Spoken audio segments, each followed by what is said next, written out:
ஆதமரம் போல் என்னை நீ பூமியில் நட்டாயே.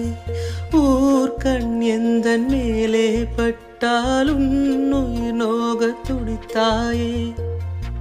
உலகத்தின் பந்தங்கள் எல்லாம் நீ சொல்லி தந்தாயே. பிறப்புக்கும் இறப்புக்கும் இடையில் வழி நடத்தி சென்றாய்.